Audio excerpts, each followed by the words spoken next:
I've changed for the better this time. I thought I would never be fine. Hello po mga kabayan, mga kalingap, magandang buhay po, magandang gabi dyan sa Pilipinas at sa kung saan mong sulok kayo ng mundo ngayon, mga kababayan, it's either good morning or good afternoon.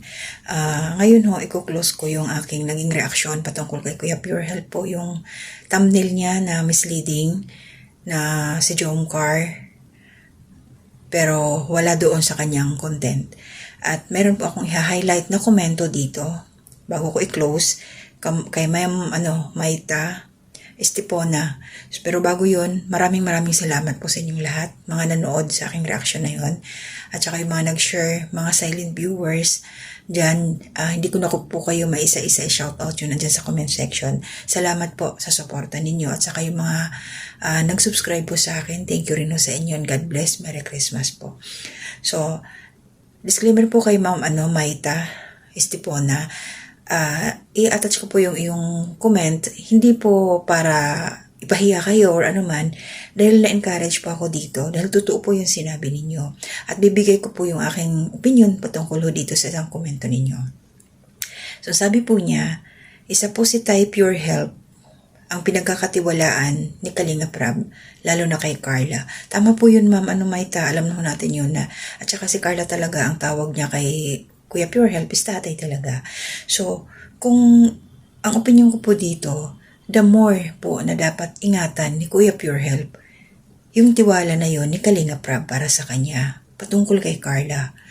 Kasi, wag hong samantalahin na pinagkakatiwalaan. Katulad yan ba, di ba, yung paggamit sa kanya, yung thumbnail na inaabangan, inaasahan ng karamihan na nakasuporta, na nagmamahal sa Jomcar, na makikita nila yung concern na pag-aalala. Syempre, di ba, lahat naman tayo kahit ako nag-alala ako, bakit may nagalit? Anong galit? Kahit patanong yun. Kahit ganoon yung kanyang thumbnail na nagtatanong siya, syempre, ang inaasahan talaga natin yung appearance ng dalawa. Pero wala naman tayo nakita. So ito na lang, sana maging silbing eye-opener po ito sa lahat. So yun lang yun sa akin, para kay Tatay Pure Health talaga na huwag abusuhin yung tiwala.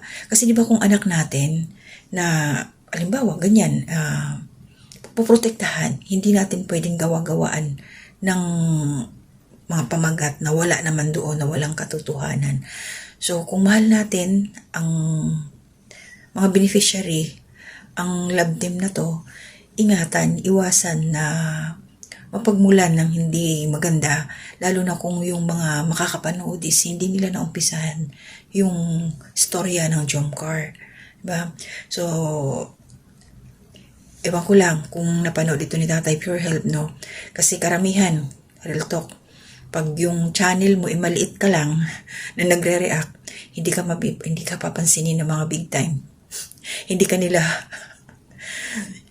nila ang tawag dito, hindi nila mabigkas ang iyong YouTube channel. Yun lang po yung talaga ang katotohanan. Sa totoo lang, real talk po tayo. Tatakot sila kasi maipopromote. Pero ako, kahit maliit man ang aking YouTube channel, wala akong basta bibigkasin ko. Ba? May kasabihan nga tayo walang malaking nakakapuwing. Kadalasan at sa katotohanan, yung maliliit yun ang nakakapuwing. Good vibes lang po tayo. So yun na, close na ho tayo doon. At tarinawa, magbago na to si Tatay Pure Health, na hindi na siya mambudol sa atin, para maingatan din ang kanyang YouTube channel. Kawawa, sayang kung lang mawawala ng dahil sa pagmimislead niya, dahil sa mga clickbait. So maraming salamat muli at suportahan po natin sila Kuya Bal Santos Matubang, shoutout po, Tidna Vlogs, Kalinga Project, Tapia Matubang, mga kasamahan pong reactors dito sa Kalinga, ayan mga karepa reactors, Team Bios, Team Strikers, Team Watchers, Koos, ayan sila Kuya July, ayan, nabanggit pa ba yung KOJR, and Merry Christmas po, syempre kila Nanay Solidad, Ma'am Susan Dairo, Ma'am Marilyn Cabanilla, Ma'am Emmy Bayogo, shoutout po. At sa lahat na laging nariyan sa aking community spotlight, Merry Christmas, ang shoutout din po sa inyong lahat. And syempre, sa team ni Inday Okray, shoutout. Team Adventure, shoutout din po kay La Intoy and Nika. Ayan, hanggang dito na muna. See you again. Close topic na po tayo kay Kuya Pure Health. Move on po tayo. Ayan. To God be the glory.